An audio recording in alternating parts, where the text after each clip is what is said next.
Mais Pape, man am na benn affaire ma dul comprendre. C'est-à-dire, quelle est la priorité pour un pays là sur ses enfants, quoi?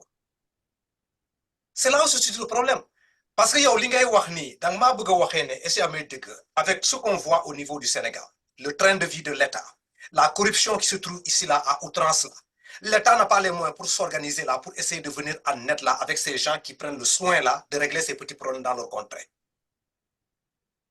Mais cette volonté politique là, en amont, c'est-à-dire dafa mel ni Ndella Madior, moi je dis que est-ce qu'elle est coupable ou bien elle est victime? C'est la question que je pose. Est-ce qu'elle est coupable ou victime? Les deux. Hein? Elle est plus coupable que victime. Il y a les deux. Xam nga Bakary, des fois da ngeen di fàtte ni le Sénégal est un pays pauvre. Un pays pauvre, ça renvoie d'abord à une déliquescence organisationnelle. C'est ça. C'est une priorité. Priorité là pour le Sénégal. Mais le Sénégal n'est pas un pays pauvre. Attends, si. Ah non, faut pas te leurrer. Non, mais ça dépend de ce que tu entends. Buñ rester dans la philosophie. Restons dans les indicateurs. Un pays pauvre, c'est un pays où tous les citoyens ne peuvent pas se réveiller le matin avec $2 en poche. Ouais. C'est ça le Sénégal? Tous les citoyens ne peuvent pas avoir $2 en poche. Combien de Sénégalais se lèvent au Sénégal avec 1 milliard en poche? Non, mais c'est pas pour ça que la moyenne des Sénégalais a $1. Non, c'est un exemple que je te donne. Non, ça n'a rien à voir. Toi, tu relèves des artefacts. Tu relèves. C'est pas parce qu'il y a un milliardaire à côté de chez moi que mon quartier est un quartier de riches. C'est ce que tu as. C'est le raisonnement que tu as. Non, je t'explique. Maintenant, ce milliardaire qui se trouve à côté de toi, comment il l'a acquis? C'est ça le problème, quoi. C'est pas un problème. On ne peut pas refaire le monde. Ce milliardaire, il est milliardaire, c'est un constat. Point barre. On ne va pas dire, on va rappeler tous les milliardaires pour voir comment ils sont devenus milliardaires. Le fait est que dans les quartiers, dans les quartiers qui ont un milliard d'euros, à côté de lui, il y a plein de gens qui ne peuvent pas avoir leur petit déjeuner. Mais c'est comme papa, défendant, on parle la même chose. La même chose. Tu as dit que si un pays là se lève, nous avons la richesse du pays, nous devons pas 17 millions de Sénégalais. Chaque Sénégalais a 2000 dans sa poche. Ça marche comme ça aux États-Unis? Non, c'est un exemple que je te donne. Dans les faits, est-ce que l'on peut vous dire Non, il y a un Sénégalais avec $2 qui sont poche. Le calcul là, comment ça a été fait pour expliquer que $2 n'est pas une poche? Ils sont basés sur quoi? C'est une enquête extrapolée comme n'importe quelle statistique. Mais maintenant, je te dis, c'est ce que je suis en train de te dire, c'est la richesse du pays qu'on a réparti pour la population. Nous avons écouté que de façon logique et terre à terre. Est-ce que Amoul, ça, États-Unis, ça n'existe nulle part ce que tu dis là. Ce qui existe, non, ça n'existe nulle part sur la terre. Ce qui existe, c'est de la richesse mal répartie dans tous les pays du monde, et même partout sur la planète. 20% des vivants sur notre planète détiennent plus de 80% des ressources. Et ça n'a pas changé depuis la nuit des temps. Alors, viens pas me dire si on répartit toute la ressource. Mais si on me dit que le Sénégal est un pays pauvre, si les deniers publics là ont été répartis et bien gérés dans le pays là, on n'aura plus de dollars dans notre poche. Au moins, tu es d'accord avec moi, Non, c'est pas vrai. Le Sénégal n'a pas les deniers dont tu parles. Ça arrivera peut-être un jour. Le Sénégal n'a pas les deniers dont tu parles. Sénégal, mais si le Sénégal n'a pas fait de deniers, comment se fait que certains ont des milliards dans leur poche et puis sont des fonctionnaires? Non, ça c'est toi qui le dis. Moi, je ne suis pas en train de faire le tribunal des pères et le tribunal des fonctionnaires. Non. Il y a des gens qui se sont certainement illégalement enrichis. Il y en a d'autres qui se sont enrichis parce qu'ils ont été plus malins que d'autres. Il y en a qui se sont enrichis parce qu'ils sont nés riches. D'autres sont devenus riches à force de travail. Mais ce n'est pas la majorité des Sénégalais. Dans l'absolu, le Sénégal est un pays pauvre et classé comme tel dans le monde. Pourquoi tu veux changer ça? Non. Là, je parle de sa conception-là du monde, comment on a calculé. Sur l'indice de développement, non, si on décide de la changer, on peut la changer. Il suffit tout simplement de trouver des gens ils sont responsables par rapport à la gestion du pays. Nous avons fait le Sénégal. C'est uniquement ça. C'est un problème d'homme. C'est quand on commencera en tant que Sénégalais à produire, à travailler chez nous, Mais qui va donner le don à ça? Parce qu'on n'a pas encore des gens qui orientent dans cette raille. Depuis 60, on n'a pas trouvé quelqu'un qui va nous mettre sur ces rails-là. Des gens qui travaillent, des gens qui ont de bonnes orientations. En 12 ans, Macky Sall l'a fait. Il a fait mieux que tout ce que les gens ont fait depuis 1960. Donc, Jarosson, le Sénégal est en train de très bien avancer. C'est pour ça qu'il est classé aujourd'hui ci indice de pays en voie de développement ci ñi gën a avancé Sénégal ci la bokk. Donc arrête de faire comme s'il y avait rien de bon dans la soupe. Non, mais Pape, qui a amené le problème de Macky Sall dans ça? Moi, je suis en train de parler de ce qui est en train de se passer au pays. Les gens qui gèrent le Sénégal. Le Sénégal n'est pas un pays pauvre. Ça, moi, je te dis. C'est un pays pauvre dans le classement des nations du monde. Ok, dans le classement des... Parce que c'est comme ça qu'ils nous définissent. Le Sénégal est un pays riche. On n'a pas de bons leaders pour essayer de mettre en valeur cette richesse-là. On définit un pays en fonction de sa production et de ses richesses. Point final. Mais si on a de bons leaders là, la production va augmenter, la richesse va augmenter. On n'a pas encore de leader au Sénégal qui peut nous amener vers ce Sénégal. C'est pour ça qu'on a un programme Sénégal émergent, parce qu'on veut sortir de la pauvreté. On a évolué. On a 12 ans, c'est comme si le Sénégal, auparavant, avant les projets Sénégal émergents, les gens pouvaient assurer les 3 repas quotidiens. Le Sénégalais pouvait assurer les 3 repas quotidiens bien avant le Sénégal émergent. On va dans le Sénégal émergent, on n'a même pas de difficulté d'assurer un seul repas. Aujourd'hui, on était dans avant Macky Sall défini, on faisait partie des 25 derniers au monde. On assurait les 3 repas quotidiens au moins au Sénégal. Tu es d'accord avec moi? On utilise des indicateurs pour mesurer la pauvreté. Je ne te parle pas d'indicateurs. Non. Si tu ne parles pas d'indicateurs, tu parles de rien. Là, si tu ne parles pas d'indicateurs, tu parles toi de ton évaluation. Non, je te dis, le Sénégal, on assurait le repas de matin, le déjeuner, c'est toi et toi seul dans ta tête. Tu dis les Sénégalais, assis sur ta chaise là où tu es là, tu dis les Sénégalais assurés. Tu as quoi pour l'été? Ça. C'est mon intervention par rapport. Non, moi je suis un scientifique. Tu m'as posé une question. Non, moi je suis un scientifique. Je te réponds. Tu dis je me base sur quoi pour le dire? Oui, c'est vrai. Base-toi sur des indicateurs. Moi, je te donne des indicateurs. 13 ans Tiginao. 13 ans Tiginao. Wow. La demande qui vient au Sénégal là pour la diaspora, ou bien la demande qui vient au Sénégal pour moi-même, elle a augmenté et souvent elle a triplé. Non. Et puis on dit Sénégal émergent. Ah non. Il y a que. Mais j'étais moins sollicité qu'aujourd'hui. Donc l'indicateur là. C'est fonction de toi et de ta famille. Et de comment les choses évoluent. Ce n'est pas un problème de famille que je te dis, c'est pas même à ma famille. C'est-à-dire, c'est pas un problème de famille. C'est-à-dire, les gens qui se trouvent au Sénégal, qui ne te connaissent même pas, et c'est à me dire que nous guissons le bon ça sur les réseaux sociaux. Nous avons yakar qui ont là. Ça, toi et ton écosystème de vie. Toi et ton écosystème. Et toi et ton écosystème, tu n'es pas un exemple extrapolable. Pape Sarr, pour nous dégo, nous avons métier. Bon, toi, tu as fait des études en économie. Donc, tu ne parles que de chiffres. Absolument. Alors que nous maîtrisons nous. Donc, nous le koy wachal quoi. Parce que tu maîtrises mieux les chiffres que nous. Mais nous, c'est sur des faits palpants qui l'ont soukondiku. Lila Camara wax ni. Lolo dafa am de 10 ans derrière. Hein?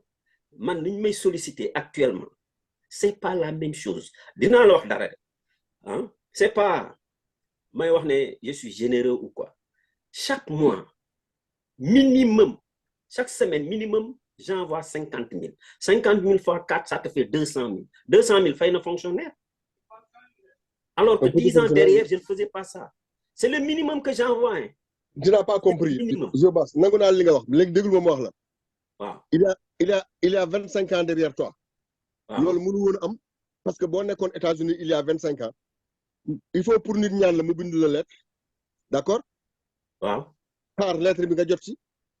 Waaw. S'assurer que tu l'aies bien reçu. Bu ko ñu sax day laaj ay nit yu ñew wala yoy. Attendant que toi tu répondes. So répondre te fekk dang koy may, nga nar ko may, tu lui fais un mandat. Le temps que ce train prend, ça te prend le mois. Donc dans le mois 50 000 bobu nga yónnee. Dina la joxat benen indice. C'est une perception. Non, laisse-moi finir. Perception. Là. Vous avez la perception qu'il y en a plus aujourd'hui. Mais c'est une perception, c'est parce qu'aujourd'hui, vous êtes plus accessible. Donc,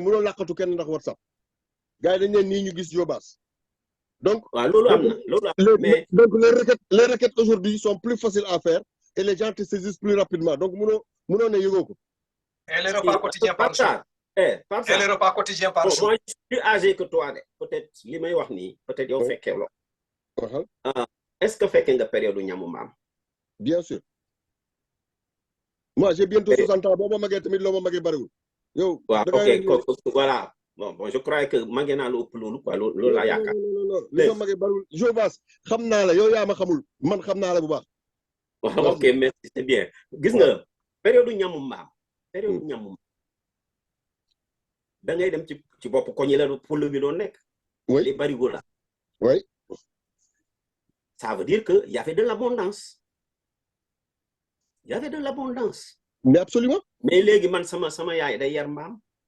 Mais dañ koy peesel pour mu am ñam bu muy jox mbaama mi alors que temps bu yàgg ba c'était gratuit da ngay teg sa polo ci bopp koñ bi rek gars yi dañuy lekk ñëw sotti mais loolu amatul c'était au temps de Senghor. Oui. Donc les choses soo mënee PSE loolu El Hadj Faye way na ko mais dama ni la encore une fois c'est ta perception c'est pas parce que période boobu c'est la réalité du perception réalité la c'est une réalité. Vous étiez combien, on était combien de Sénégalais dans Nyamoumbam? 3 millions. Écoute-moi. Peut-être moins que 3 millions. Non, on était 3 millions environ. Parce que moi, je prends quand même combien de Sénégalais contribuaient pour la richesse du pays? 3 millions? Non. Ah oui, la contribution va en fonction de toute démographie. Non. Il n'y avait pas 3 millions pour contribuer pour 3 millions. Non, là, l'expliquer, mais il fait un pourcentage, quoi. Actuellement, combien de Sénégalais contribuent pour le truc là, quoi? Non, pour le savoir, il faut qu'on retourne aux statistiques de 1960. Vous regardez le PIB 1960, le PIB 2023, les chiffres sont là. Non, vous regardez le produit intérieur brut. Oui. Produisez moins. Le produit intérieur brut est moins. Non, tu prends les chiffres de 60 et de 2023, et le truc il est fait. Il n'y a pas de problème. Après, ta perception, lolo, so collé ñaata nit mo doon produire, ñi produire bi yoon mo ëpp fouf. Par contre, en perception, tu as l'impression que les gens étaient plus riches avant. Ce qui est complètement faux. C'est parce que nit ñi boba bari wuñu won comme ni ñu bari ni. Légui nak pour les mêmes productions ou un peu plus, tu nourris plus de personnes, c'est ça la différence. Dans une famille où en 1960, tu avais 5 personnes, aujourd'hui tu en as 23. C'est tout, c'est ça la différence. Donc, Nyamambam bi susceptible de Jobas di wax amatul. Mais pourquoi on a 23 à la maison? Pourquoi on a 23 à la maison? Ça ne devrait pas être 23 dans Paris. Sauf qu'un xalé bu juddoo ci Kamine à l'âge de travailler, il est devenu productif, il ne sera pas 23 dans une famille. Qui est cette politique-là qui fait que les gens restent à la maison et on soit 23 dans la famille? Mais statistiques, mais vous faites quoi de la statistique? Mais je te parle de statistiques. Lui, il a l'impression qu'on produisait plus en 1960. Je le dis, c'est faux. Non, je ne dis pas qu'on produisait plus qu'en 1960. Regardez, on a un ratio entre le produit intérieur brut du Sénégal en 60 et la population. Wow. Parce que la population aujourd'hui, les gens qui contribuent dans le produit intérieur brut, il faut gagner Yorkou. Comparé à 60. C'est ce que je suis en train de dire. Donc, si vous faites des changements, il faut avoir des changements, il faut avoir parce que c'est augmenté. Ne me demande pas d'aller prendre les statistiques de 60 là pour expliquer les statistiques de cette année-là. Il est simple de mesurer est-ce qu'on a évolué positivement ou pas. Le Sénégal faisait partie des 25 derniers pays au monde depuis 1960. Actuellement, nous sommes sortis de ce classement-là. Nous sommes au-dessus des 25 derniers. Faut pas rigoler, c'est la vérité. On est donne-moi un chiffre. Mais c'est ce que je lui dis. Mais après moi, je dis que le Sénégal n'est pas un pays pauvre. Tu m'as dit que le Sénégal est un pays pauvre. Je peux te sortir la coupure d'article. Non, donc tu es d'accord avec moi que le Sénégal n'est pas un pays pauvre. Combien de fois? Il a évolué, on a avancé, mais on reste un pays pauvre. Non, on est un pays pauvre. Moi, je suis d'accord. Nous ne sommes plus dans les 25 pays les plus pauvres. Nous ne sommes plus dans les 25 pays les plus pauvres depuis 2020. Mais ce n'est que depuis 2020 ou 2019. Jusqu'en 2035-55, avec cette façon de gérer le Sénégal là, on sera toujours pauvre. Parce que l'on c'est pas vrai. C'est là où se situe le problème. Non, je t'ai donné émission bipassée. Je t'ai donné les pourcentages, je t'ai donné la croissance, je t'ai dit les perspectives, je t'ai dit fan nañu jëm ci classement bi dans les. Mais pas ça. On ne peut pas s'entendre sur cette croissance là. Parce que les gens prennent conscience que nous pouvons avancer, nous pouvons nous en sortir. Mais c'est pas avec ce système qu'on a la façon de gérer les deniers du pays. Les gens sont pauvres, il y a des milliardaires au Sénégal qui circulent et on ne sait pas où ils ont pris leur argent. Ça, les deniers publics sont mal gérés. Est-ce que tu sais tous les Américains milliardaires que tu croises dans tes États-Unis là-bas où ils ont pris leur argent? Je ne parle pas des États-Unis, on parle de l'Afrique, du Sénégal. Nous, ça ne nous intéresse, moi ça ne m'intéresse pas de savoir. Et c'est ce qui ne vont pas avancer. Donc ne dis pas que le Sénégal est pauvre, le Sénégal est riche. Mais la richesse là, qui a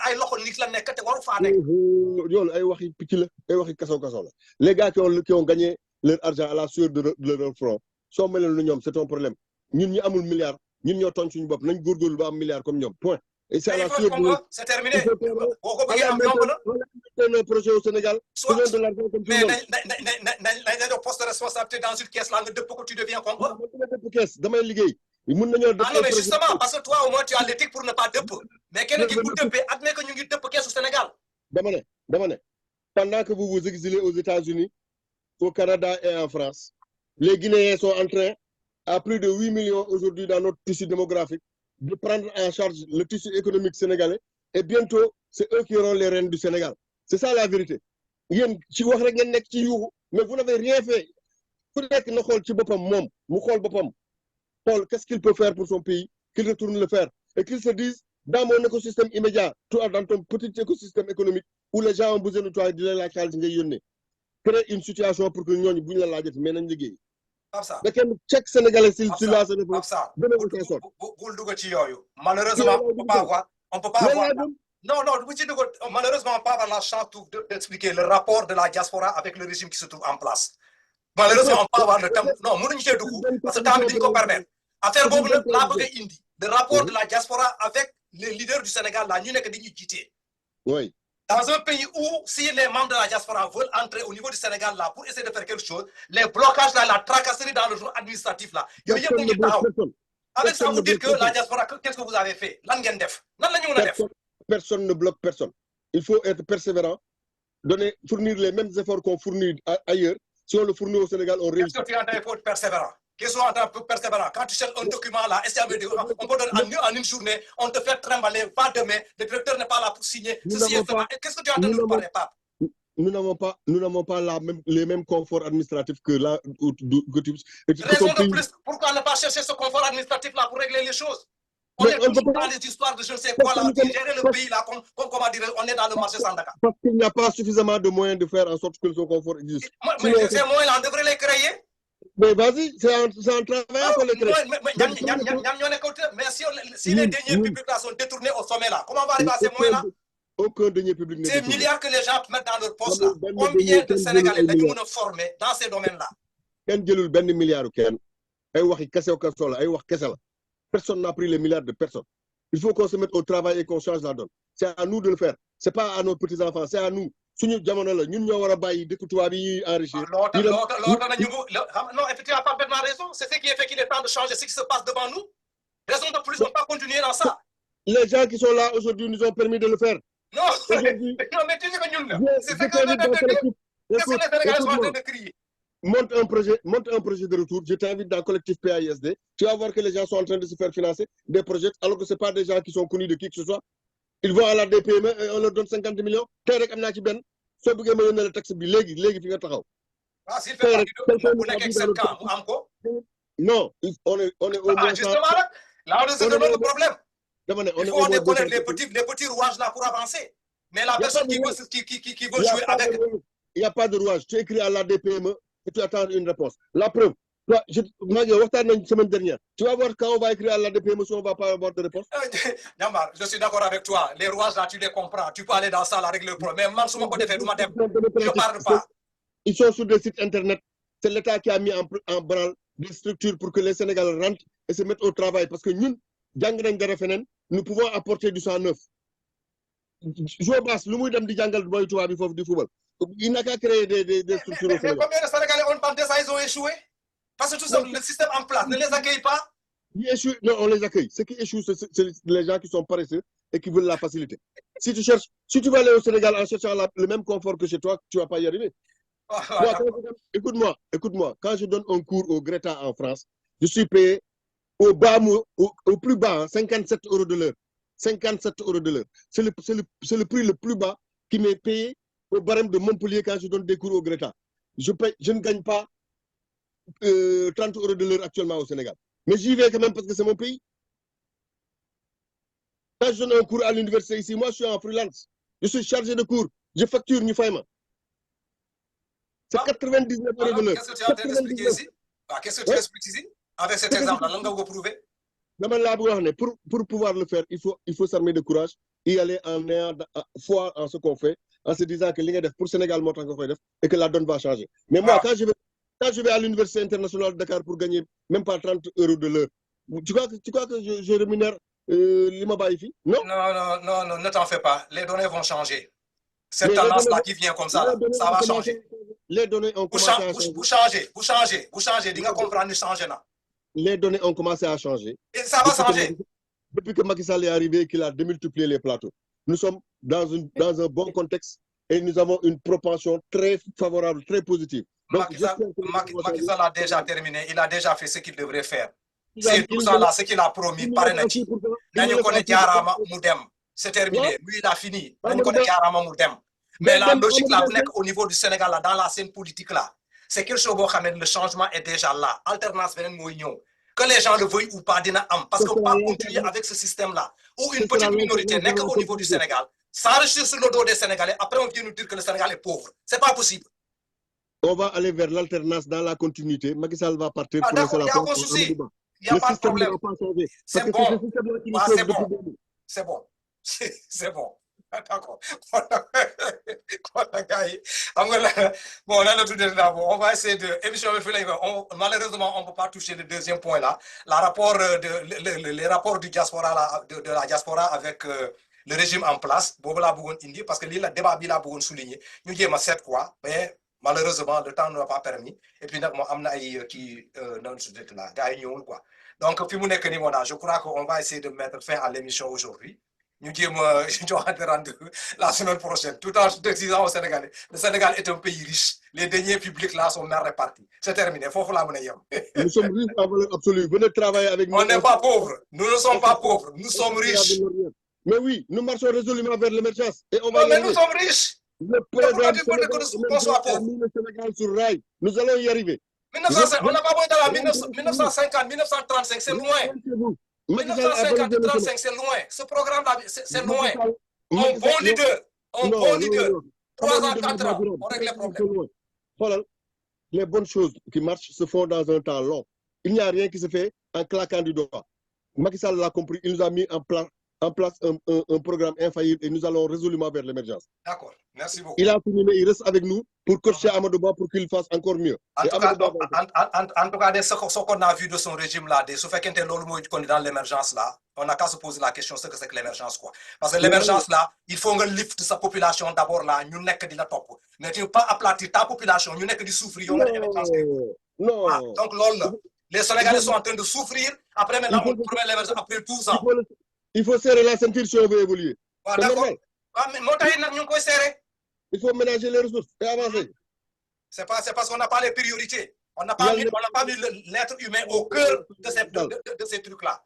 Mais si on met l'être humain au cœur d'abord là, on ne va pas pleurer au Sénégal. On peut aller vers cette émergence-là avec l'être humain, le Sénégalais au cœur de toutes les décisions. Mais si le Sénégalais doit souffrir, pendant qu'il y a une décision, il y a une émergence, quand les gens vont rester à t'attendre pour cette émergence-là, quoi.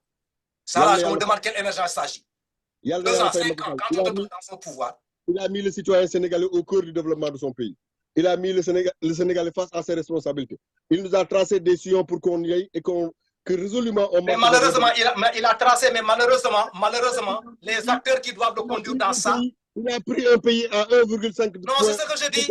Il a bien tracé. Il a pris un pays à 1,5% de croissance. Il l'a amené à 6,5% après Covid. Et même pendant la Covid, on n'est pas descendu à plus de 4%. On va aller résolument vers une croissance à 2%. C'est ce que je suis en train de dire. Macky Sall a bien tracé. Mais qu'est-ce que tu comprends pas? Macky Sall a bien tracé. Mais les acteurs qui doivent conduire à là, parce que la corruption dans le truc là, pourquoi Macky Sall est fâché? Pourquoi Macky Sall s'est fâché derrière ces derniers tournées là? Qu'est-ce qu'il a dit à ces gens là? Vous ne pouvez même pas transmettre le message aux Sénégalais du travail que nous sommes en train de faire. C'est pas parce que c'est parce que le président ne va jamais dire arrêtez-vous, vous avez bien travaillé, c'est bon, arrêtez. Non, c'est de l'utopie pure. De faire mieux. C'est de l'utopie pure pour penser que l'équipe là, vous n'êtes que fille, avec les déclinaisons Macky Sall de la New York, c'est une équipe qui a fauché, planché le projet de Macky Sall. C'est ça le problème. Au début était utopique. Aujourd'hui, tu ne peux pas fonctionner sans GPS. Il a fallu qu'on pense à aller sur la Lune ou sur les orbites pour déposer des satellites là-bas. C'était une utopie il n'y a pas longtemps. Les utopies, les économies positives sont les socles de développement. Merci à Macky Sall. Il faut avoir des gens pour conduire à bon escient ça. Mais à Mounouko, si on est dans la corruption, les Sénégalais ne peuvent pas faire des efforts. On choisit des gens qui ne méritent pas d'avoir des postes. Qu'est-ce que tu veux? Il s'appelle Amadouba, celui qui vient. Et il va faire mieux encore. Parce que même si Amadou vient, il veut la continuité. Les hommes qui doivent l'entourer pour aller là. Où est le problème? On n'est pas le mérite. On n'est pas le mérite au Sénégal. Nous avons un baril sur une pente. Macky Sall peut lâcher le baril. Amadouba n'aura même les yeux fermés, il va mieux faire. Il n'y a pas de problème. Ne peut rien faire au Sénégal s'il n'a pas une équipe qui peut le conduire à destination. Parce que Macky Sall a fait le plus dur. Il a fait quand il fallait aller en pente et remonter la pente. Maintenant, le gars, il est au sommet. C'est facile de laisser les barils tomber. Pas avec ces gens qui se trouvent ici. Si on ne met pas le culte du mérite là au Sénégal, on ne met pas la transparence, on n'a qu'à lutter contre la corruption, on n'a qu'à lutter contre l'éthique. Il n'y a pas plus méritant que les gens qui sont en pole position dans Benno Bokk Yakaar pour prendre les rênes de ce pays. Non, effectivement, parce que, non, mais ils ont intérêt. Mais ils ont intérêt. Non, ils ont intérêt à sauvegarder ce système parce que vous faites jouer dans foku. Mais on va l'améliorer, on va faire mieux. Vous avez intérêt. C'est ce qui fait vous agripper. Il faut toujours améliorer. Non, mais c'est ce que je vous dis. Vous avez intérêt à vous agripper parce que vous avez dans le problème. Moi, je ne gagne rien du tout. Non, je ne parle pas. Toi, tu parles. Non, d'abord.